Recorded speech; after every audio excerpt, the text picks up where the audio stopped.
जब निशाना अचूक हो तो लक्ष्य की दूरी और हालात मायने नहीं रखते। ये कहावत सार्थक की है श्रेयसी सिंह ने। कौन श्रेयसी सिंह?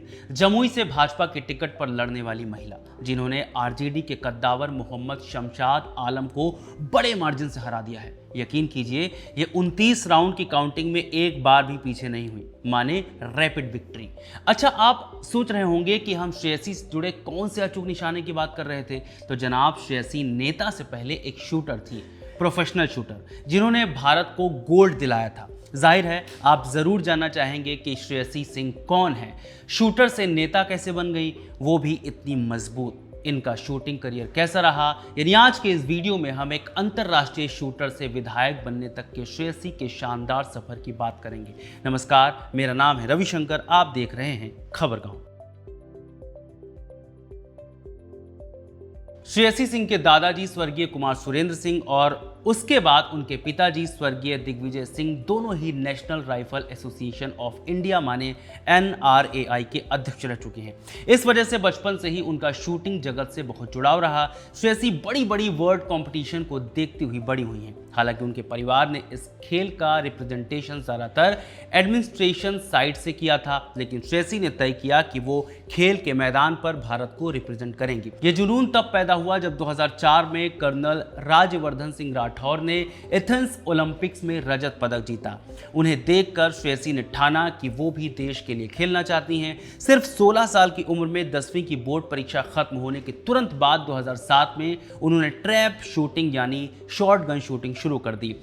चूंकि शॉर्ट गन शूटिंग में 12 बोर बंदूक इस्तेमाल होती है, जिसका रिकॉइल बहुत तेज होता है, इसलिए कोच मानते हैं कि मसल डेवलपमेंट के कारण 12 साल से पहले इसकी शुरुआत नहीं करनी चाहिए। ऐसे में उन्हें पहली बार बंदूक चलाना कर्नल राज्यवर्धन सिंह राठौर ने ही सिखाया। शूटिंग के शुरुआती दिनों में ही श्रेयसी के सामने बड़ी चुनौती खड़ी हुई। दरअसल उस वक्त बिहार में खेल का कोई खास कल्चर नहीं था, ना कोई इंफ्रास्ट्रक्चर और ना ही जीतने के बाद खिलाड़ियों को कोई खास धनराशि मिलती थी, जिससे निराश होकर श्रेयसी ने साल 2009 में अपने पिता से कहा कि क्यों ना वो दिल्ली के लिए ही खेलना शुरू कर दें। शायद यही बात श्रेयसी के जीवन का टर्निंग पॉइंट थी। श्रेयसी के पिता का जवाब था, जब माँ बाप गरीब होते हैं तो बच्चे उनका साथ नहीं छोड़ते, और आज अगर बिहार गरीब है तो तुम जैसे खिलाड़ी को साथ नहीं छोड़ना चाहिए। पिता की इस बात के बाद आज तक श्रेयसी ने बिहार का साथ नहीं छोड़ा। हालांकि शूटिंग उन्होंने दिल्ली में ही सीखी, कारण था दिल्ली यूनिवर्सिटी में पढ़ाई। श्रेयसी बताती हैं कि दिल्ली के DPS, RK पुरम, हंसराज कॉलेज और मानव रचना जैसे संस्थानों में ऐसे गुरु और मेंटोर मिले जिन्होंने उनके संघर्ष को समझा और उन्हें पूरा सपोर्ट दिया। वो बताती हैं कि कई बार वो स्कूल की यूनिफॉर्म में ही सीधे शूटिंग रेंज पहुंच जाती थी, रास्ते में गाड़ी में लंच करती थी। एक बार तो धूप पे इतना प्रेशर था कि गन हाथ में रहते हुए वो रेंज पर ही बेहोश हो गई थी। हालांकि उन्होंने इन चीज़ों को बहुत छोटा समझा और आगे बढ़ी, इतनी आगे कि जल्द ही उन्होंने इंटरनेशनल लेवल पर खेलने का मौका हासिल कर लिया, जिसके बाद श्रेयसी ने अपने करियर में कई बड़े मुकाम हासिल किए। उतार चढ़ाव भी आए, चलिए पॉइंट्स में समझते हैं। श्रेयसी ने फिनलैंड में हुए जूनियर वर्ल्ड कप में उन्होंने भारत के लिए पहला गोल्ड मेडल जीता। 2010 में दिल्ली में हुए कॉमनवेल्थ गेम्स में उनका प्रदर्शन खराब रहा, क्योंकि पिता के निधन के कारण श्रेयसी पूरी तरह मानसिक तौर पर तैयार नहीं थी। 2014 के ग्लासगो कॉमनवेल्थ गेम्स में उन्होंने सिल्वर मेडल जीता। इस जीत के बाद श्रेयसी के बयान ने काफ़ी लैम्बलाइट लूटी। उन्होंने कहा, मुझे नहीं लगता कि मैंने सिल्वर जीता है, बल्कि मुझे लगता है कि मैंने गोल्ड खोया है। 2018 के गोल्ड कोस्ट कॉमनवेल्थ गेम्स में 8 साल के लंबे संघर्ष के बाद उन्होंने गोल्ड मेडल जीता। यह जीत उनके लिए बहुत भावुक थी, क्योंकि ये उनके पिता से किया हुआ वादा था। 2018 का ये गोल्ड मेडल जीतना ऐतिहासिक था, क्योंकि वो डबल ट्रैप शूटिंग में ये पदक जीतने वाली पहली भारतीय महिला खिलाड़ी बनी। ये फाइनल ऑस्ट्रेलिया की एम्मा कॉक्स के साथ शूट ऑफ में गया। पूरा स्टेडियम ओजी ओजी के नारे लगा रहा था, लेकिन स्टैंड में मौजूद उनकी माँ, मौसी और बहन भारत माता की जय के नारे लगा रही थी, जिससे उन्हें हौसला मिला। उस वक्त श्रेयसी ने अपने मैनेजर से 250 कारतूसों का पूरा बॉक्स मांगा था, ये कहते हुए कि वो गोल्ड के बिना वापस नहीं जाएंगी। इसके अलावा उन्होंने 2014 एशियन गेम्स में ब्रॉन्ज मेडल भी जीता। उनकी इन उपलब्धियों को देखते हुए 2018 में उन्हें अर्जुन अवार्ड से सम्मानित किया गया। हालांकि उनके करियर का सबसे दुखद क्षण तब आया जब 2019 में दोहा क्वालिफिकेशंस में वो 2020 टोक्यो ओलंपिक्स का कोटा जीतने से चूक गई। यह सफलता उन्हें अंदर तक तोड़ गई और उन्होंने सवाल किया कि क्या यह संघर्ष जारी रखना भी सही है। लेकिन उन्होंने अपने सपोर्ट सिस्टम सिस्टम और अपने भीतर की ताकत से इस निराशा को पार किया, कदम बढ़ाया राजनीति की ओर। श्रेयसी सिंह के लिए राजनीति में आना कोई अचानक लिया गया फैसला नहीं था। वो हमेशा से जानती थी कि उन्हें गंभीरता के साथ राजनीति में आना है। उन्होंने अपने पिताजी को देखा था कि कैसे लोग उनसे प्यार करते थे और वो एक बाहुबली वाले नैरेटिव से अलग एक सम्मानित नेता थे। श्रेयसी भी उनके सिद्धांतों पर चलना चाहती थी। श्रेयसी कहती हैं कि पिताजी ने उन्हें हमेशा एक सलाह दी थी, अपनी जिंदगी में कुछ बन जाना, उसके बाद राजनीति में आना, ताकि वो सेटिस्फैक्शन रहेगा कि मैं कुछ अचीव करके राजनीति में सेवा भाव के साथ आ रही हूं।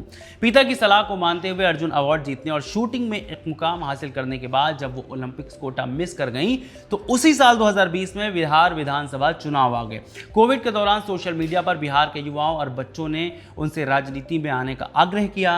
उन्हें लगा कि अब शायद बिहार को एक अच्छा प्रतिनिधि बनके दिखाने के लिए उनकी जरूरत है। इस तरह वो बीजेपी में शामिल हुई और 2020 में जमुई विधानसभा सीट से विधायक बनी। उन्होंने साफ कहा कि उन्हें विरासत में निशानेबाजी या राजनीति नहीं मिली, बल्कि सिर्फ और सिर्फ संस्कार मिले। हालांकि एक महिला होने के नाते इन फैसलों में कई चुनौतियां भी उनके सामने आई। श्रेयसी मानती हैं कि महिला सशक्तिकरण की लड़ाई बहुत लंबी है।